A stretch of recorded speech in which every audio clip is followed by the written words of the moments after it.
성경 말씀 보겠습니다. 성경 말씀은 마태복음 15장입니다. 15장 21절부터 28절 말씀까지 보겠습니다.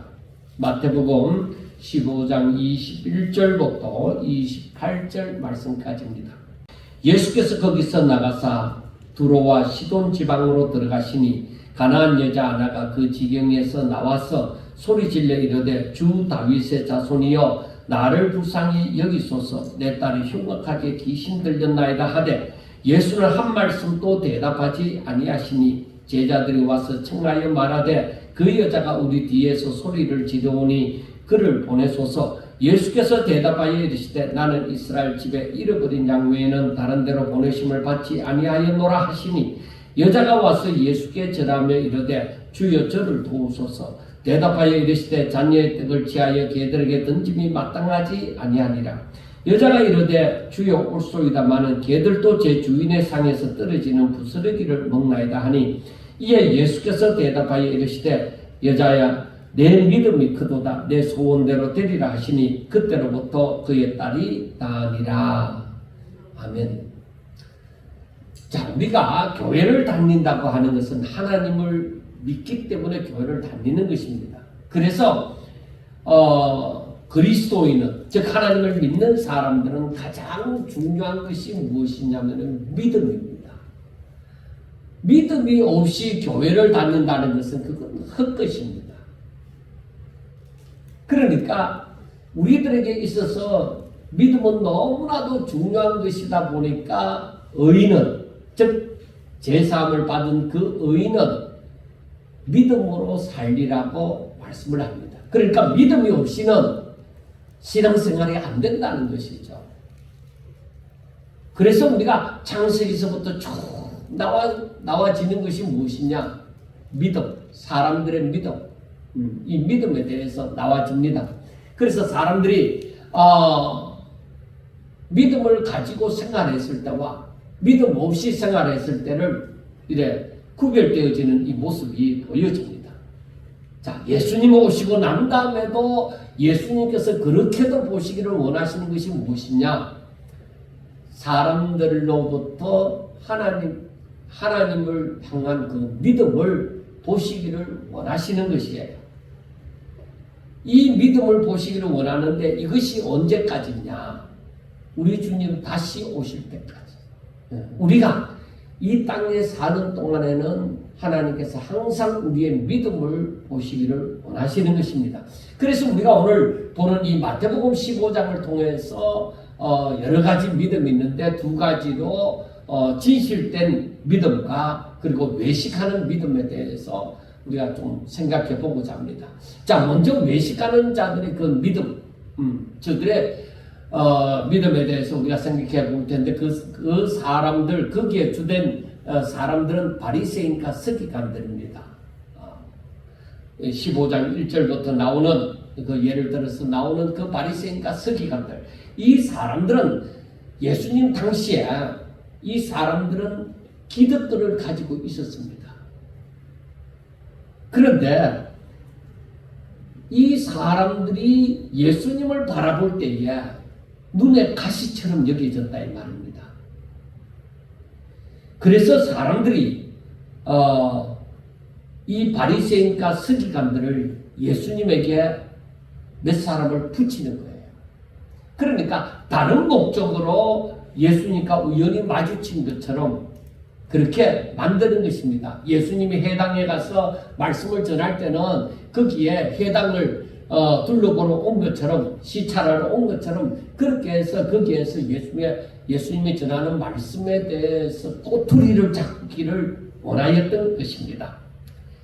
그런데 우리가 이 마태복음 15장에 오기 전에 이미 우리는 이 바리새인이나 서기관들이 예수님에게 꼬투리를 잡고서 몇 번이나 질의를 했던 적이 있습니다. 우리가 마태복음 9장 10절에서부터 보면은 예수님이 마태를 불렀잖아요. 세리 마태를 세금제인 마태를 불러서 나를 따르라고 했을 때 이 마태가 자기 집에서 너무 좋아서 그렇겠죠. 예수님을 이제 식사 초대를 해서 식사를 함께 하는데 그때에 다른 세리들도 있었고, 그리고 사람들에게서 죄인이라고 지목받는 그런 사람도 같이 앉아서 거기에서 밥을 먹고 있었다 이 말입니다. 그러니까 이 바리새인들이 바라볼 때는 하나님을 믿는다고 하는 사람이 저 세금쟁이하고 저 죄인이라고 하는 사람들하고 같이 앉아서 밥 먹는다는 걸 이 바리새인들은 도저히 용납을 할 수가 없는 거예요. 그래서 예수님의 제자들에게 이 바리새인들이 다가가서 하는 말이 이것입니다. 야, 어찌해서 너희 선생은 세리나 죄인들과 함께 잡수시느냐? 그겁니다. 왜?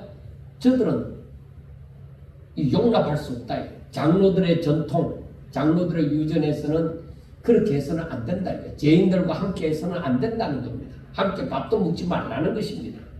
그리고 그 밑에 9장 14절에 보면은 요한의 제자들이 예수님께 나와서, 다른 곳에 보면 바리새인들이 예수님께 나와서 얘기를 합니다. 다른 사람들, 하나님을 믿는다고 하는 사람들, 우리 유대인들은 거의 다 일주일에 2번씩 금식을 하는데 당신의 제자들은 어찌해서 금식을 하지 않느냐는 것입니다. 그러니까 자기들이 지키는 그 전통하고 예수님의 제자들의 사는 모습하고 다르다 이거예요. 그럼 왜 그러냐? 너희들도 하나님 믿는다면 왜 그러냐? 왜 우리와 다르냐는 거예요. 우리는 지키는데 너희들은 왜 안 지키느냐는 것입니다. 그리고 그 다음에 마태복음 12장에 보면 우리가 잘 아는 말씀이 나오죠. 거기에 보면은 예수님의 제자들이 배가 고파서 이제 밀밭 사이로 지나가면서 밀이삭을 몇 개 뜯어서 이제 비벼서 이제 먹었습니다. 그때에 바리새인들이 이걸 보고 예수님께 말을 합니다. 보시오, 당신의 제자들이 안식일에 못할 일을 했습니다.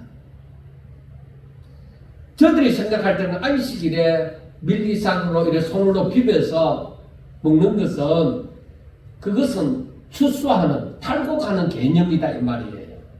그러니까 안식일에 추수해서는 안 된다는 것입니다. 그런데 당신의 제자들은 어떻게 해서 이렇게 이 장로들의 전통을 지키지 아니하고 이렇게 안식일에 못할 짓을 하느냐는 것입니다. 자, 이 바리새인들이 예수님을 걸고 넘어지는 것이 바로 무엇이냐? 자기들과 다르다는 것입니다. 자기들이 하나님을 믿으면서 지키는 이 장로들의 전통, 이걸 자기들은 지키는데 예수님이나 예수님과 함께하는 사람들은 자신들이 지키는 이 장로들의 전통을 지키지 않는다는 것입니다. 그래서 자기들과 다르다는 이유로 예수님의 꼬투리를 잡고자 하는 거예요. 그런데 결과적으로 우리가 볼 때에 이 사람들이 예수님이 대답하는 것을 이렇게 들으면서 어떻게 반박을 할 수가 없거든요. 그러니까 이 바리새인이나 서기관들은 머릿속에서 어떻게 하느냐, 하여튼 언젠가 한번 걸려봐라, 언젠가 한번 걸려봐라, 죽일 것이다, 그렇게 생각하는 거죠. 그러니까 꼬투리를 잡아서 예수님을 잡아 죽이고자 하는 그 생각을 가지고 있는 거예요. 자, 그래서 오늘 마태복음 15장에 들어오면은 바리새인과 서기관들이 예수님께 나와서 얘기를 합니다. 또 제자들에게서 흠이 있는 거예요. 당신의 제자들이 어찌하여 장로들의 전통을 범하나이까? 즉 떡을 먹을 때에 손을 씻지 않았다는 겁니다. 이게 청결의 문제인데, 그래서 예수님은 이들을 향해서 뭐라고 말을 하느냐? 어찌하여 너희는 너희의 그 지키는 그 전통으로 하나님의 계명을 범하느냐 하고 물었습니다. 자, 여러분, 우리가 알아야 되는 것이 손을 꼭 떡 먹을 때 손을 꼭 씻어라 하는 것은 계명이 없습니다. 그러나 자기들이 만드는 거예요. 그 규율은 떡 먹을 때에 꼭 손을 씻고 먹어야 된다. 그렇게 자기들의 규율을 만든 거예요. 그래서 그 규율을 만드는데 예수님의 제자들이 손을 안 씻고 떡을 먹었다 이 말입니다. 바리새인들이 바라볼 때는 옳구나, 잘 걸려들었어. 이렇게 되어져서 예수님에게 당신의 제자들은 어찌하여 떡 먹을 때에 손도 안 씻습니까? 하고 물었던 것이죠. 그런데 예수님은 오히려 하시는 말씀이 너희들이 그 잘난 너희들이 지키는 그 전통을 가지고 왜 하나님의 계명을 어기느냐는 것입니다. 자, 그러니까 이들은 이 하나님의 계명을 잘 지키기 위해서 장로들의 전통, 장로들의 유전이라 하는 것을 만들었단 말입니다. 원래 그 취지는 하나님의 계명을 잘 지키기 위해서입니다. 그런데 이들은 원래 취지와는 다르게 진정 하나님의 계명을 잘 지키기 위한 것보다는 사람들이 볼 때에 정말 잘 믿는 사람처럼 인정하는 것. 그래, 사람들이 나를 바라볼 때에 야, 저 사람은 진짜 하나님을 잘 믿구나. 대단한 사람들이다. 이런 인정을 받고 싶은 거예요. 그래서 그렇게 계율을 만들다 보니까 손 씻는 문제도 사실적으로 하나님의 계명하고는 상관이 없는 거다 이 말이에요. 그런데 그걸 만들어 놓고 왜 너희들이 손 안 씻느냐 하고 정죄를 하고자 하는 것입니다. 정말로 우리가 이들의 모습을 바라볼 때에 아무것도 알지 못할 때는 맞아, 장로들의 전통에 이런 게 있지 이렇게 생각하면서 이들의 말을 인정할 수밖에 없는 거예요. 왜? 모르면 이 사람들이 하나님을 잘 믿는 사람처럼 보이잖아요. 그러니까 그 말을 들을 수밖에 없는 것이죠. 그래서 예수님이 그 15장 4절에서부터 말씀을 합니다. 하나님이 이르셨을 때 내 부모를 공경하라 하시고 또 아버지나 어머니를 비방하는 자는 반드시 죽임을 당하리라 하실거늘 너희는 이르되 누구든지 아버지에게나 어머니에게 말하기를 내가 드려 유익하게 할 것이 하나님께 드림이 되었다고 하기만 하면 그 부모를 공경할 것이 없다 하여 너희의 전통으로 하나님의 말씀을 폐하는도다 하고 얘기를 합니다. 그러니까 이것이 무엇이냐면 하나님의 계명은 내 부모를 공경하라. 내 아버지나 어머니 누구든지 아버지나 어머니를 비방하는 자는 반드시 죽임을 당한다. 그렇게 이게 계명이 하나님의 계명이 주어졌어요. 그런데 이 유대인들이, 이 바리새인들이 이게 너무 힘든다 이거예요. 그러니까 이 사람들이 어떤 규율을 만드느냐면은 고르반이라고 해서 내가 아버지나 어머니를 공경할 그 모든 재물을 하나님 앞에 드렸다. 그러니까 나는 아버지나 어머니에게 드릴 것이 없다는 거예요. 그래서 그 부모를 공경해야 되는 그 의무에서 제외된 자처럼 그렇게 안 해도 되는 것처럼 그렇게 살았다는 것입니다. 그래서 예수님이 지적하는 것이 그거예요. 자, 고르반이라는 제도, 내가 부모를 공경하면서 드려야 될 그 재물이 하나님 앞에 드렸기 때문에 난 안 해도 된다 이거죠. 그러니까 이런 부분, 오늘날로 말하면 이런 부분도 있어요. 부모를, 내가 예수 믿기 때문에 부모를 공경해야 되는 부분이 누구보다도 더 잘 지켜야 되는데 나는 하나님 앞에 열심히 일하다 보니까 돈 없다. 부모에게 어떻게 드릴 것도 없다. 부모를 공경할 그러한 것을 다 하나님 앞에 드렸기 때문에 나는 이제 벌 안 받는다. 내게 그 책임이 없다. 이런 식으로 생각을 하는 것과 마찬가지죠. 그 의무에서 제하여졌다 이렇게 생각하는 것이죠. 그런데 예수님을 하시는 말씀이 실제적으로 고르반이라는 그 제도가 저들이 하나님 앞에 진짜 다 드렸느냐? 아니에요. 드리지 않고서도 드렸다고 얘기하는 거예요. 그러니까 언제 드릴지는 몰라요. 그러다가 안 드릴지도 몰라요. 그런데 저들이 내가 하나님 앞에 드렸다고 얘기함으로 말미암아서 부모를 공경하는 그 의무를 회피하여 가는 것입니다. 그러니까 하나님, 너희들이 고르반이라는 제도를 만들어서 결국에는 부모를 공경하는 책임을, 그 의무를, 그 계명을 지키지 않는 거잖아. 너희들의 전통으로 하나님의 계명을 그게 범하는 거다. 그렇게 말을 하는 것이죠. 그러니까 정말 이런 못된 사람들을 향하여서 예수님께서 뭐라고 얘기하느냐? 외식하는 자들. 너희들이 잘 믿는 척 하지만은 너희들에게 믿음이 없다. 너희들은 그 가짜다. 가짜라는 거, 진정한 믿음이 없다는 거예요. 그래서 예수님께서 이사야 선지자가 예언한 그 말씀을 인용해서 말씀하기를, 이사야 29장 13절을 인용을 하는 거예요. 이 백성이 입술로는 나를 공경하지만은 마음은 내게서 멀다는 거예요. 입술로는 공경하는데 마음은 내게서 멀다는 거예요.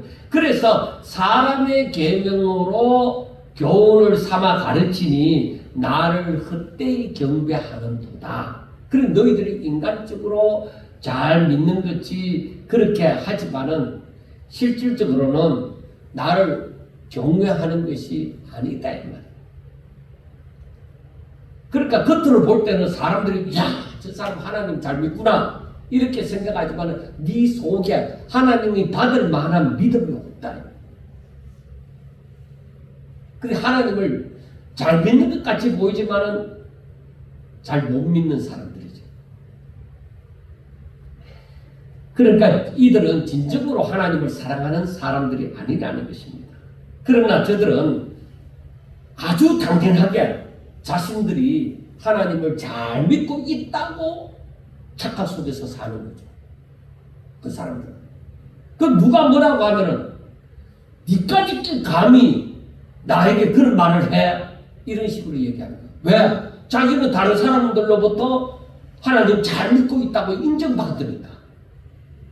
그러니까 자기보다 못하다 싶은 사람이 자기한테 당신 그렇게 믿는 거 잘못 믿는 거요 이렇게 얘기했다가는 니까짓게 감히 니한테 그런 말을 해? 이런 식으로 착각 속에서 살아가는 사람들입니다. 그러니까 오늘날에도 당시의 바리새인들이나 서기관들과 같은 마음을 가지고 사는 사람들이 많이 있습니다. 이들로 말미암아 영향을 받고서 하나님을 헛되이 경배하는 사람들이 오늘날에도 많이 있다 이 말이에요. 겉으로 볼 때는 하나님을 잘 믿는 것 같습니다. 그런데 그 안에 믿음이 없다. 그 오늘날의 문제점이 우리나라가 이렇게 교회가 부흥하기 위하여서 내려오면서 문제점이 남아있는 문제점이 뭐가 있느냐?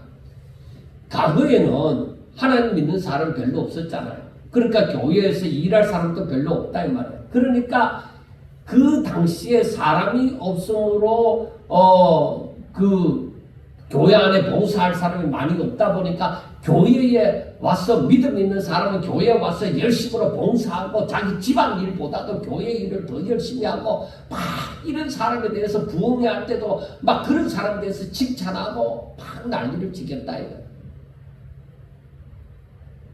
그런데 거기에 대해서 회의가 생기는 게 뭐냐? 저 사람들이 저렇게 열심히 하는데 하나님에 대해서 물어보면 목사님 나 그런 거 잘 몰라요. 그런 거 잘 몰라요 이렇게 얘기하는 거예요. 그래서 제가 그런 말을 들었을 때 회의가 생기는 거예요. 이 사람들 하나님 믿는 거 맞느냐 하는 것이죠. 자기가 믿는 하나님에 대해서 모르고 있잖아.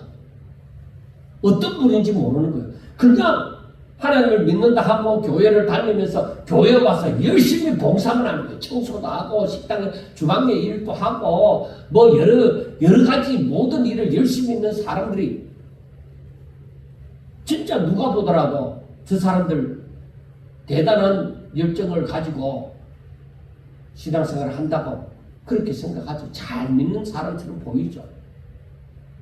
믿음이 없이 저렇게 하겠나? 이렇게 생각을 하겠죠.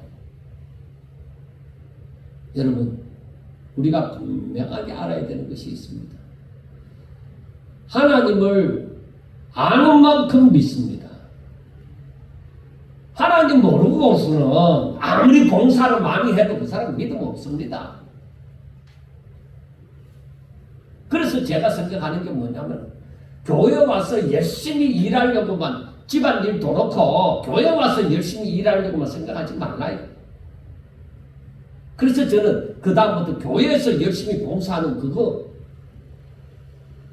열심을 내는 거에만 저는 치중하지 않아왔습니다. 왜? 저 사람이 교회에서는 저렇게 열심히 해도 집에 가고는 성경 한 장 제대로 안 읽는다. 저 사람이 하나님에 대해서 알고자 하는 마음도 없다.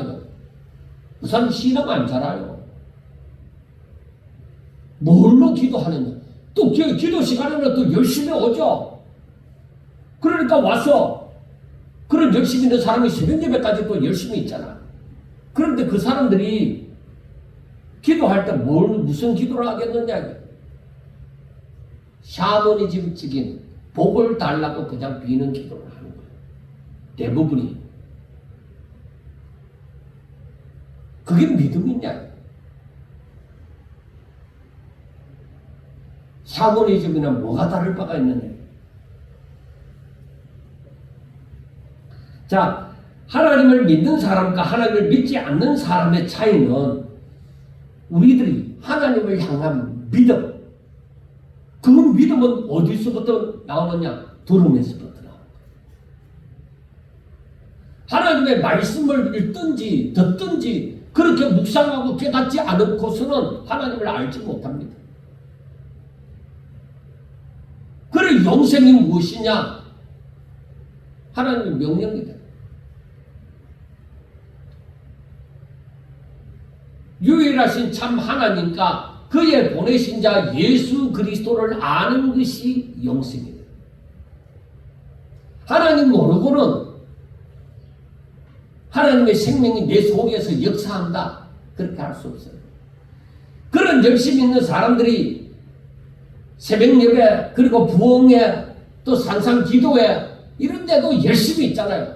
그래 그들에게 들어오는 것이 무엇이냐? 믿음보다는 눈에 보이는 어떤 은사라고 표현합시다. 그런 은사적인 그런 부분들만 들어오는 거예요. 그래 그것이 자신의 믿음을 나타낸다고 생각하는 것이죠. 그거 아니에요. 며칠 전에 신문에 여의도 순복음교회 목사님이 이영훈 목사님이잖아요. 그 조용기 목사님 뒤를 이어서 미국에 계시다가 들어와서 이제 이 여의도 순복음교회를 맡았는데 그 순복음교회가 장로교단이나 이런 이 다른 교단들로부터 공격을 많이 받은 것이 무엇이냐? 당신들 십자가가 없다. 십자가가 없다. 그냥 삼중복 이런 오중축복 이런 그런 것만 얘기하잖아. 그리고 은사적인 것만 성령 얘기하면서 은사적인 것만 얘기하잖아. 그래서 공격을 참 많이 받았습니다. 근데 제가 며칠 전에 신문을 보면서 깜짝 놀란 것이 무엇이냐? 이 사람이 영국에 가서 그 인터뷰를 했죠. 한국 사람하고 인터뷰를 하면서 뭐라고 하느냐면 성령 충만이 어디로부터 오느냐? 말씀 충만에서부터 오는 것이다. 성령 충만은 곧 말씀 충만이다. 그러니까 조용기 목사님이 살아온 인생하고는 완전히 다른 것을 말을 하는 것이죠. 그래서 제가 하도 공격을 받다 보니까 그런지 어떻게 된지는 모르지만 하여튼 그렇게 말을 하는 것이 참 많이 변했구나. 참 오히려 감사하기도 했어요. 그러면 그 담임 목사님이 그렇게 말을 했다고 해서 그 밑에 있는 성도들이 달라지느냐? 안 달라집니다. 왜 안 달라지는지 압니까? 자기한테 그 말을 들었다고 해서 갑자기 하나님의 말씀이 막 자기에게 쑥 들어오느냐? 그럴 일이 없습니다. 그래서 가장 빠른 게 뭐예요? 늘 하던 대로 방언하고 막 기도하면서 부르짖고 막 통성으로 기도하면서 막 그런 거. 결국에는 담임 목사는 그렇게 해도 밑에 사람들은 그걸 못 사는 거죠. 평생을 그렇게 안 살아왔습니다. 그리고 지금도 한국 교회에 그렇게 많이 남아있는 거예요. 그런 식으로 목회하고 그런 식으로 하는 사람들이 한두 사람이 아니에요. 과거에는 조영규 목사님처럼 그렇게 사는 것이 성경 충만인 줄 그렇게 생각을 했죠. 그런데 우리나라에 남아있는 게 뭐냐 이거예요. 우리나라 지금 한국 기독교회의 폐단이 무엇이냐 이거예요. 목회자들과 성도들에게 지금 문제점이 무엇이냐 이거예요. 여러분 뭔지 압니까? 말씀의 부재 현상이에요. 하나님의 말씀이 저들에게 법이 되어져 있지 않다는 것입니다. 이거 어떻게 된 일이냐 이거예요. 많은 사람들이 외국 유학까지도 갔다 오고 막 하는데 말씀 부재 현상, 이게 말이 될 법한 일입니까? 저들이 성경을 모른다는, 성경의 내용을 모른다는 얘기가 아닙니다. 하나님의 뜻을 제대로 깨닫지 못한다는 거예요. 그러니까 거기에 심리학이 들어가고 거기에 인본주의가 들어가고 사회주의가 들어가고 막 그렇게 되는 것이죠.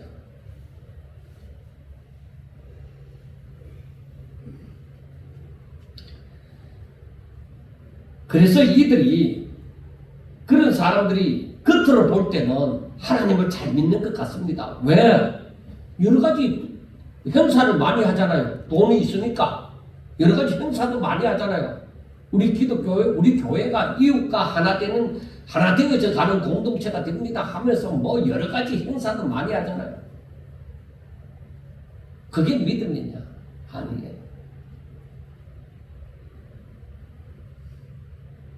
그런 사람들이 진정 하나님을 사랑하는 사람들이라고 말을 할 수는 없다는 것입니다. 그러나 그 사람들은 자신에 대해서 하나님을 잘 믿고 있다. 그 열심 때문에 하나님을 잘 믿고 있다고 얘기하죠. 그래서 제가 로마서 10장 1절과 2절의 말씀을 얘기를 하죠. 이 사람들에게 열심은 있는데 올바른 지식이 아니라는 것이죠. 하나님의 뜻을 제대로 깨닫지 못했다는 것이죠.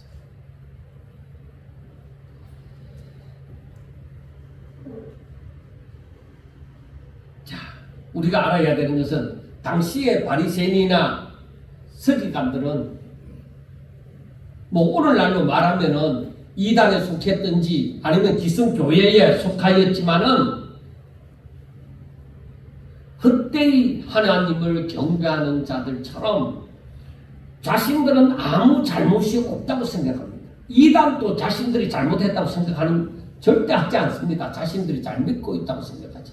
그러면 기성교회에 있는 바리새인이나 서기관과 같은 사람들은 어떠냐? 그 사람들은 누구보다도 자기들이 하나님을 잘 믿고 있고, 자기들은 당연히 사람들로부터 다른 사람들보다 잘 믿고 있으니까 대우를 받는 것이 당연하다고 생각하는 것이죠. 그리고 그런 사람들은 만약에 다른 사람이 가서 지금 오늘 제가 설교하는 것처럼 당신들이 그렇게 믿는 것은 잘못되었습니다, 그렇게 얘기하면 이 인간이 무슨 소리를 하느냐, 당장에 거친 소리가 나오는 거예요. 왜? 자기들은 잘 믿고 있다고 생각하는데 그게 아닙니다 하고 얘기를 하니까. 그러니까 당장 거친 소리로 나오고 손가락질이 딱 나오는 거예요. 왜? 자기들은 최고로 잘 믿고 있다고 생각하고 있기 때문입니다. 자신들이 가지고 있는 견해와 다른 거로 말미암아서 시험이 들어서 저들은 당장 대적하는 것입니다. 그래서 바리새인들과 서기관들이 어떻게 하든 예수님의 꼬투리를 잡아서 예수님을 잡아 죽이고자 서로 의논하고 그랬던 것이죠. 자, 우리가 오늘날 그러니까 열심은 있지만은 하나님을 잘 못 믿는 사람들이 있다는 것을 여러분 분명하게 아셔야 됩니다. 열심히 있다면 하나님 잘 믿는 거 아니에요. 교회에 헌금 많이 한다고 잘 믿는 거 아니에요. 목사님들이 교회에 헌금을 많이 한 사람에 대해서 무시하지는 않게 무시할 이유가 없지만은 그러나 그 사람에게 완전히 빠지는 것은 그건 아닌 거예요. 오히려 거기에 대해서 100만 원을 드린 사람이나 1억을 드린 사람이나 똑같이 그렇게 거의 똑같이 대할 수 있는 그런 마음을 가져야 되는 거예요. 오히려 100만 원 드린 사람이 더 많은 것을 드렸을 수 있는 거예요. 그렇잖아요. 예수님이 가구에 동전 두 입 드는 것이 생활비 전부를 드린 것이라고 하면서 더 많은 것을 드렸다고 말씀을 하잖아요. 그렇게 생각하는 거예요. 큰 교회가 일하는 것보다 자그마한 교회가 적은 것을 가지고도 더욱더 최선을 다하여 큰 일을 감당하는, 많은 일을 감당하는 그런 교회가, 그리고 그런 성도가 얼마든지 있을 수 있는 거예요. 자, 그렇다면 이제 예수님께서 바라는 그 믿음, 보시기를 원하는 그런 믿음이 어떤 것이냐. 그것이 바로 우리 오늘 읽은 본문입니다. 예수님이 두로와 시돈 지방으로 갑니다. 여기에는 이방 땅입니다. 이 말이에요.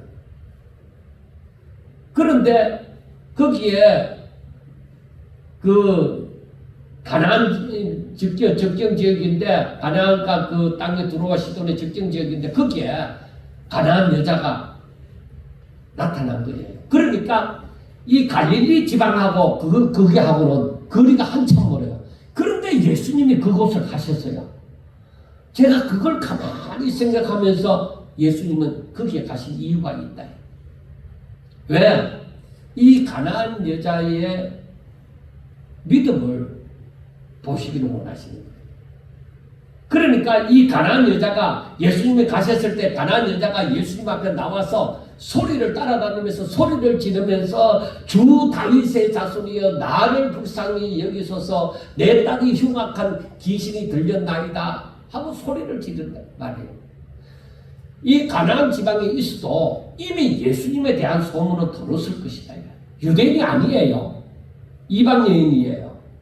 그리고 이 유대인들이 가나안 사람들을 무시해야 되고 진짜 상종하지 말아야 될 이유가 있는 거예요. 저들은 우상을 섬겼던 사람들이잖아요.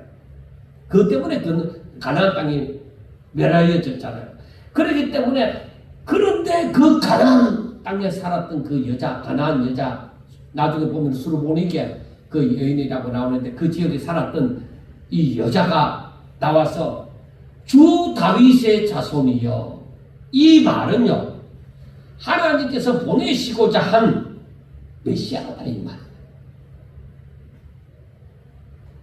자, 하나님을 잘 믿는다고 하는 이 바리새인이나 서기관들도 예수님을 메시아라고 부르지 못했어요. 그런데 유대인들이 개같이 취급하고 상종하지 않는 그 가나안 여자가 주 다윗의 자손이여 하고 얘기합니다. 메시아라고 본 거예요. 이게 얼마나 큰 은혜인지 모릅니다. 얼마나 큰 능력인지도 모릅니다. 그래서 주 다윗의 자손이여, 즉 메시아여 나를 불쌍히 여겨달라고. 자, 하나님의 사랑이 사람들에게 임하여서 사람들을 긍휼히 여기시는 거예요. 하나님의 사랑은. 그 예수님도 그 하나님의 사랑으로 인하여서 이 땅에 오실 거예요. 그러니까 주 다윗의 자손이여, 즉 하나님께서 보내신 메시아이시여, 나를 불쌍히 여기소서. 당신이 나를 불쌍히 여기시러 왔다는 거죠. 그 나를 불쌍히 여겨달라는 것이죠. 그래서 내 딸이 흉악하게 귀신 들렸나이다. 이 말은 다른 데서 귀신도 쫓아보냈지 않느냐, 안진병기도 고치지 않았느냐, 중풍병자도 고치지 않았느냐. 나는 내 딸을 분명히 당신이 귀신, 흉악한 귀신도 내 딸에게서 쫓아보낼 줄로 나는 믿는다 이거예요. 당신은 그만한 능력이 있는 줄로 나는 믿는다 이거예요. 나는 알고 있다 이 말입니다. 그래서 이 여인이 예수님을 따라다니면서 그렇게 계속 부르짖습니다. 그런데 예수님은요, 다른 데와는 다르게 여기서는, 이 이방 여인 앞에서는 모른 척하는 거예요. 들은 척도 하는 거예요. 제자들이 시끄러워서 귀찮아서, 예수님 제발 제 여자 좀 어떻게 하시지요? 이렇게 말할 만큼 예수님은 모른 척하는 거예요. 왜? 저는 한번 예수님의 마음을 생각해 보았습니다. 사람들이 이 여인에 대해서 관심을 가지도록 만드는 거예요. 그래서 이 여인의 믿음을 드러내기를 원하시고, 바로 이 믿음을 하나님께서 원하신다는 것을 알려주시는 거예요. 그래서 들은 척도 안 할 때에 따라다니면서 얘기를 하는 거예요. 주여 저를 도우소서 하면서, 주 다윗의 자손이여 나를 불쌍히 여기소서 하고 소리를 지를 때 제자들이 제발 제 여자 좀 어떻게 하지요? 좀 그를 보내라고 얘기를 합니다. 그때에 예수님 하시는 말씀이, 나는 이스라엘 집에 잃어버린 양 외에는 다른 데로 보내심을 받지 않았노라. 그렇게 얘기를 합니다. 이 여자가 들으라고 하는 얘기예요. 그러니까 이스라엘 백성은 하나님의 자녀로 여기고, 이 여자는 뭐예요? 상관이 없는 이방인으로, 복음과는 구원과는 상관이 없는 이방인으로 여기는 것이죠. 그런데도 그 여자는 뭐예요? 주여 저를 도우소서 하고 부르짖습니다. 그래, 그게 이 말 한마디가 얼마나 간절했냐 하는 것을 알 수가 있습니다. 그런데 예수님이 하시는 말씀이, 자녀의 뜻을 취하여 개들에게 던짐이 마땅치 않다. 그러니까 이스라엘 백성은 자녀고, 이 가나안 여자는 개에 해당이 되는 거예요. 그리고 유대인들이 당시에 이방인을 개같이 여겼으니까, 더구나 가나안 여자니까 더욱더 그렇죠. 그런데 자존심이 얼마나 상했겠느냐 하는 것을 생각해 봅니다.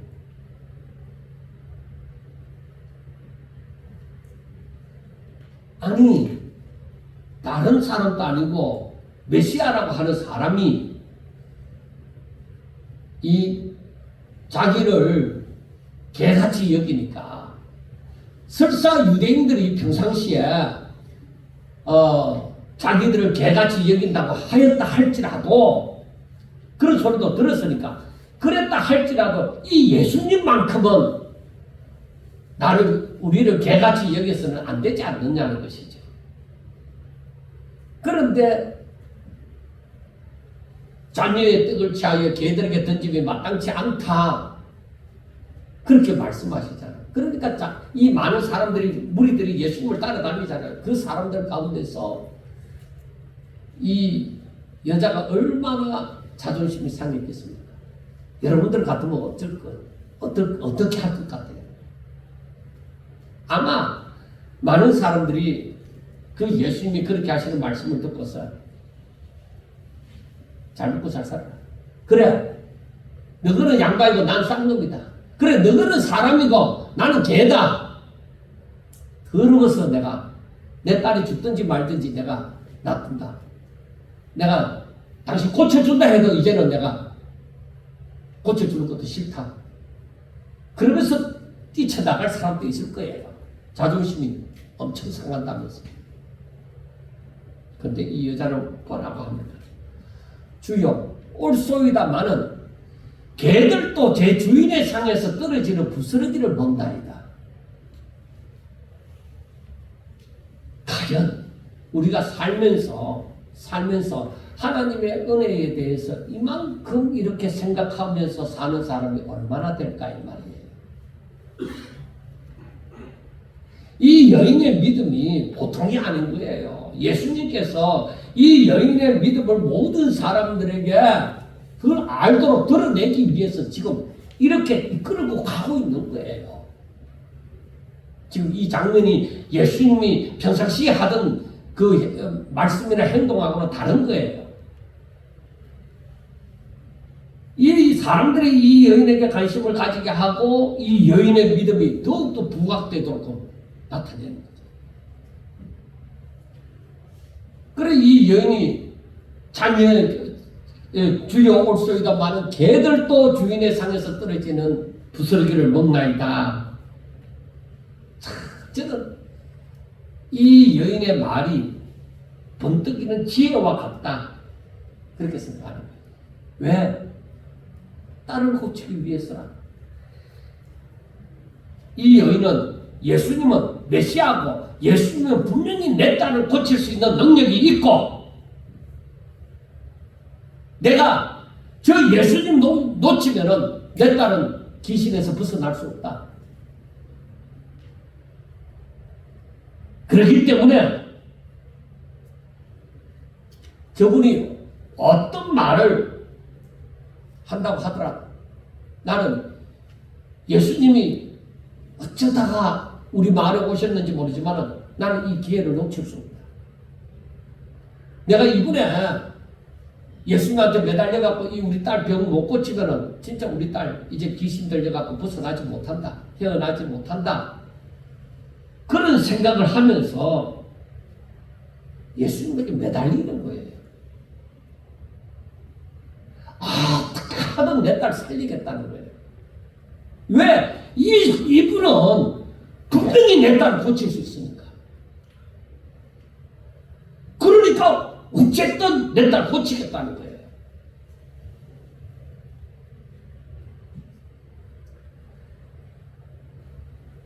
그래서 어떤 수모를 당한다 할지라도 이 여인에게는 아무 문제가 되지 않는 것입니다. 그래서 다른 사람이 나를 어떻게 생각할지 뭐 좋다 이거야. 난 그거 생각하지 않는다. 난 예수님만 바라본다. 저분이 우리 딸 고칠 수 있다는 것이죠. 그래서 자녀들에게 다른 사람에게 이스라엘 백성들에게 유대인들에게 다 은혜를 나눠주고 부스러기라도 남아있으면 그것으로서도 우리 딸 낳는다는 것입니다. 제가 이 말씀 묵상하면서 제가 어릴 때 생각을 해봤습니다. 저한테는 초반부만 조금 기억이 나고 그 뒷부분은 전혀 기억이 안 나는 부분인데 제 손가락이 여기에 마디가 없잖아요. 여기에 마디가 없잖아요. 이게 톱에 완전히 잘려갖고 띄었어요. 띄었는데 이것을 통나무를 베는 그 가운데 이렇게 톱밥 끄집어내는 그 재미로 이렇게 하다가 어쩌다가 이 박자가 안 맞은 거야. 그런데 슉 당기는데 손이 쑥 들어가는 거예요.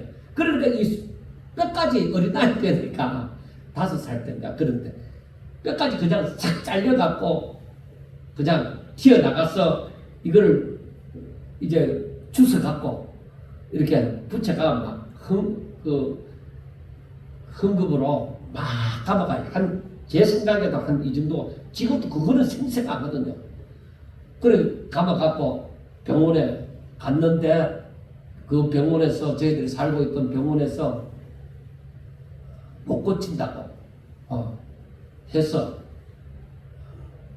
그러니까 그 병원에서 못 고쳐서 못 고치는 게 아니라 이거 없애고 그냥 기우면 되는데 우리 어머니가 안 된다. 병신 만들 수 없다. 그러니까 어쨌든지 붙여야 된다 하니까 그러면 큰 병원으로 가라 해서 영등에서 시외버스를 타고 큰 병원으로 어머니가 저를 안고 가는데 저는 그때부터 피를 너무 많이 흘려가 죽어버린 거죠. 이제 그래서 그때 우리 어머니가 저를 살리겠다는 그 마음만 가지고 빨래를 하다가 지금 그 일을 당했거든요. 밖에서는 우리 할아버지가 통나무를 벤다고 이제 그 톱질을 하고 있었고, 우리 어머니는 부엌에서 그 빨래를 옛날 그 정지 있잖아요. 그래서 거기서 빨래를 가마솥에 그 빨래 삶고 하는데 거기서 빨래를 하고 있었고 이랬는데 그때 너무 급해갖고 신발도 짝짝이를 신고 그 빨래하던 그 모습 그대로 해서 포항가는 시외버스를 타고 포항설림병원이라고 얘기해요. 저는 버스 탔는 것도 기억이 안 나고 딱 경찰서 밑에 있는 병원에 딱 들어가서 치료받던 그 생각까지만 하고 그 다음 한 달 동안이나 입원해 있었는데 저는 아무것도 기억이 안 나요. 아무것도 기억이 안 나는데 왜 이 말씀을 생각하면서 그 기억을 되새겼느냐면 오직 우리 어머니는 완전 거지 같았어요. 다른 사람이 볼 때야 빨리 하다가 막 그렇게 신발도 짝짝이를 신고 막 막 피를 흘려갖고 난리가 나고 막 이렇게 완전 고개가 푹 떨어져 버렸으니까. 그런데 제가 지금 여러분들 앞에 지금 이렇게 서려고 그때 살아나는 것 같아요. 그래서 이 어머니가 그때 일을 생각하면 진짜 아찔하대요. 완전 다른 사람이 볼 때 거지 같았을 것이다. 그렇게 얘기를 하는데, 그러니까 자식을 병신 안 만들라고 그러다가 자칫하면 완전 바로 죽게 만들었을지도 모르지만, 그러나 응급치료를 해서 이제 포항까지 갔는데, 그래서 제가 이 손이 붙어 있는 거예요. 마디는 없지만 이렇게 붙어 있는 거예요. 저도 평상시에는 이걸 의식 안 하고 살아요. 이거 붙어 있고 손톱 있고 뭐 다 있으니까 불편함이 없으니까. 그래 제가 이 가난한 여자를 생각하면서 딸을 살리고 싶으면 더구나 예수님이 메시아라고 믿고 예수님이 다른 곳에서 귀신도 쫓아보내고 중풍병자도 낫게 하고 다 그랬던 것을 아는데 어떻게 예수님에게 안 매달릴 수가 있느냐는 것이죠. 여러분, 내가 예수님을 어떤 분으로 믿느냐, 내가 예수님을 어떤 분으로 바라보느냐, 여러분들이 교회를 다니면서 누구를 믿어요? 하나님을 믿으면은 하나님이 어떤 분이냐, 어떤 분이신 줄로 믿느냐는 거예요. 이게 내 믿음이 좌우된다. 그러니까 하나님을 아는 것이 너무나도 중요한 것이죠. 예수님은 이 여자를 향해서 말을 합니다. 여자야, 내 믿음이 크도다. 내 소원대로 되리라. 아멘. 딱 이거죠.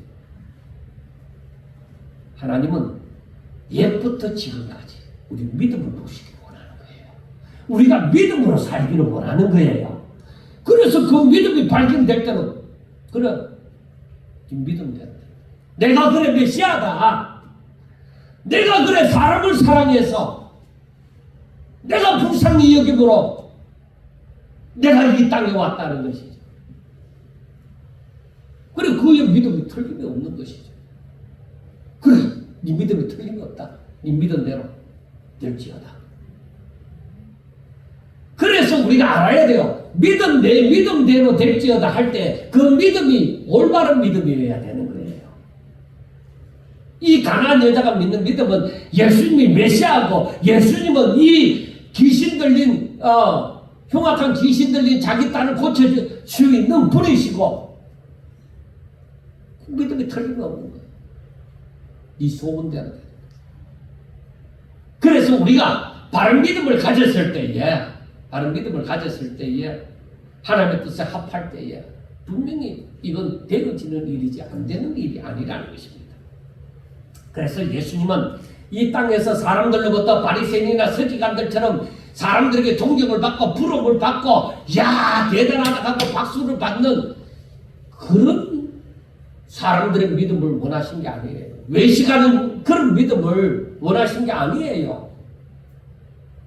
아무도 몰라줄지라고 오히려 사람들에게 저 더러운 인간, 개 같은 인간 하고 손가락질을 받는다 할지라도 하나님이 인정하시는, 하나님이 찾으시고자 하는 그 믿음을 가졌을 때에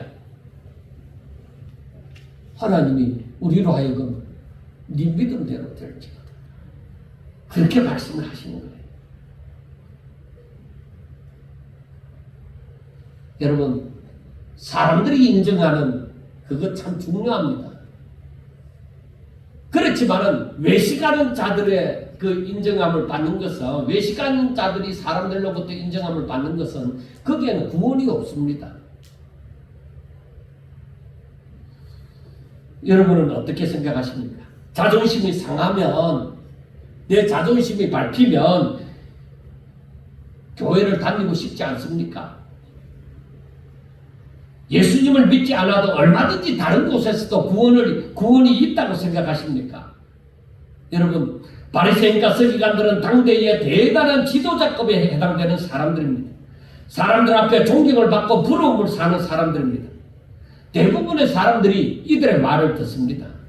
그래서 제자들이, 예수님이 그런 말씀을 하시니까 제자들이 걱정이 되는 거예요. 제자들은, 자신들은 예수님이 아니잖아요. 그러니까 이 바리새인이나 서기관들하고 자신들하고 비교할 때 잽이 안 된다 이 말이야. 그러니까 겁이 들큰다는 거죠.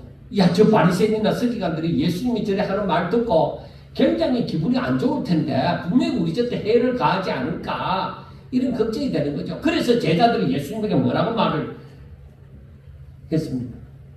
예수님, 바리새인들이 이 말을 듣고 걸림이 되는 줄 아십니까? 하고 염려스럽게 그런 말을 한 거예요. 그런데 여러분, 정말로 예수님은 그렇게 말합니다. 심은 것마다 내 하늘 아버지께서 심으시지 않은 것은 뽑힐 것이다.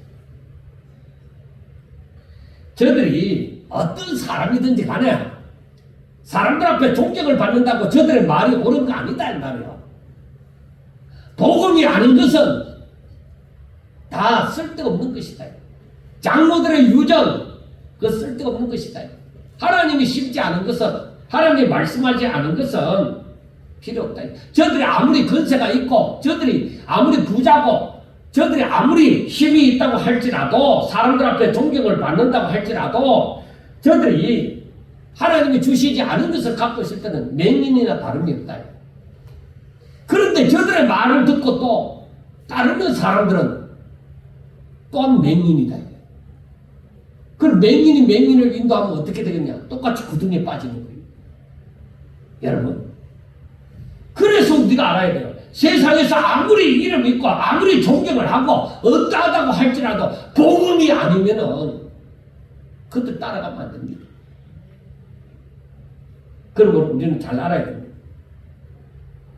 제 자신도 하나님에 대해서 다 알고 있는 것은 아닙니다. 어찌 부족한 제가 이 미물이 어떻게 하나님에 대해서 다 알겠습니까? 그러나 확실하게 아는 것은 오직 예수님에게만 구원이 있다는 것입니다. 그러므로 다른 것에 구원이 있다 하고 말하는 건 그거하고는 절대 타협이 안 됩니다. 저와 여러분은 오직 가난한 여자처럼 예수님만 바라보고 어떤 어려움이나 자존심이 상하는 일이 있다고 하더라도 개의치 말고 오직 주의 은혜와 능력이 임하기를 바라야만 하는 것입니다. 그래서 어떤 일이 일어납니까? 우리가 그렇게 살 때 어떤 일이 일어납니까? 가난한 여자에게 일어났던 것처럼 일어날 겁니다. 바로 그때로부터 그의 딸이 나으리라. 문제가 해결되어지는 줄로 믿습니다. 내 인간으로 해결할 수 없는 문제가 하나님을 만남으로, 하나님의 임재가 있으므로 바로 해결이 되어질 줄로 믿습니다. 하나님께서 우리의 믿음대로 될 것을 허락하시는 순간에 모든 것이 해결이 되는 것입니다. 예수님은 사람들에게 이러한 믿음을 가져야 한다고 가르치고 싶은 것입니다. 그래서 그 가난한 여자의 처음부터 말을 듣지 아니하고 관심이 없는 것처럼 하고, 또 비유로 해서 나는 이스라엘 집에 잃어버린 양에는 내가 다른 데로 보내심을 받지 않았다고 얘기하고 자녀들에게 떡을 취하여 개들에게 던짐이 마땅치 않다고 얘기하고 그렇게 했던 거예요. 그래서 사람들한테서 완전히 자존심이 무너지는 그런 상황으로 만들어 놓고서 그러나 그 여자의 믿음은 어떤 상황에도 굴하지 않고 탁 올랐어요. 그래서 예수님, 그래 너희들 봐라, 바리새인과 서기관들과 같은 믿음이 아니라 이 믿음이다. 이 믿음을 가질 때에 내 믿음대로 될지어다. 그래 내 소원대로 다 이루어진다. 여러분 성경을 보면서 뭘 봅니까? 확실한 하나님의 말씀에 대해서 이 붙드는 이 믿음, 이 믿음입니다.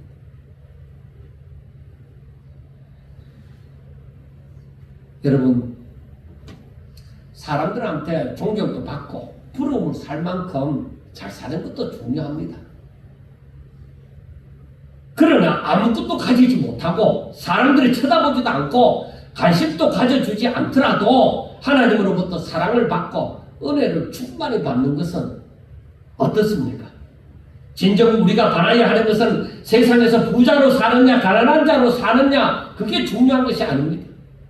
부자와 거지 나사로의 비유에서도 나오지만 부자는 세상에서 잘 먹고 잘 살았습니다.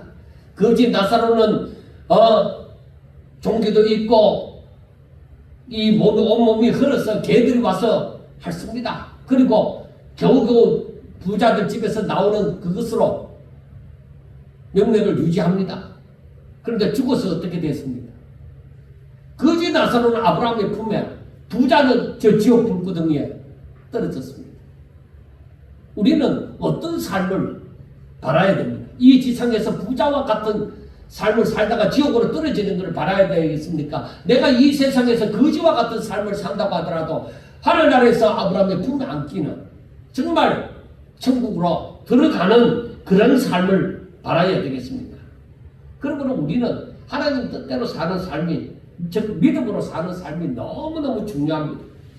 그리고 마지막으로 생각할 것은 성경을 떠나서 엉뚱한 기준을 가지고 하나님을 잘 믿고 있다고 하면서 사는 것은 진짜로 잘못 사는 것입니다.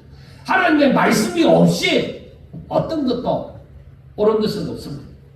아무리 많은 사람이 인정을 해줘도 하나님의 말씀인 성경을 떠나고 또 예수님을 떠나는 것은 쓰레기 인생과 같은 것입니다. 우리는 분명하게 하셔야 된다. 사람들이 인정을 하든 인정을 하지 않든 우리는 하나님의 말씀을 보면서 알아야 됩니다. 하나님 떠난 인생, 그건 쓰레기나 다릅니다. 알곡으로 취급받지 못합니다. 죽정의 인생입니다. 저와 우리 성도들은 이 시대에 하나님께서 찾는 믿음, 그 믿음을 소유합니다. 하나님께서 그래 이 믿음이야. 그래 내가 보고자 하는 믿음이 바로 이거야. 그래 살아야겠다. 이 믿음대로 될지어다. 정말 날마다 그러한 응답을 받고 살아가는 저와 여러분들이 될 수 있기를 주의 이름으로 축원합니다. 기도드리겠습니다. 하나님, 세상에 살면서 얼마나 갈등을 느끼고 미혹을 많이 받는지 모릅니다. 미혹 당할 수밖에 없는 상황이 너무나도 많이 펼쳐집니다. 그래서 어찌해야 좋을지 정말 답답할 때도 많이 있습니다. 당장 우리들의 생각에는 눈앞에 보이는 것에 더욱더 마음이 치우칠 때도 있습니다. 그러나 하나님, 저희들이 전지전능하신 하나님, 우리를 너무나도 사랑하시는 하나님, 우리의 구세주가 되시는 우리 하나님을 믿음으로 말미암아 저희들이 흔들리지 아니하고 오직 하나님만 바라보고 하나님의 약속의 말씀을 부여잡고 살든지 죽든지 오직 주와 함께하고 주의 뜻이 이루어지기를 바라는 저희들이 되게 하여 주시옵소서. 우리 주님 보실 때에 정말 기뻐하시는 그 믿음을 날마다 소유하면서 살아가는 저희들 되게 하옵소서. 예수님 이름으로 감사하며 기도드리옵나이다. 아멘.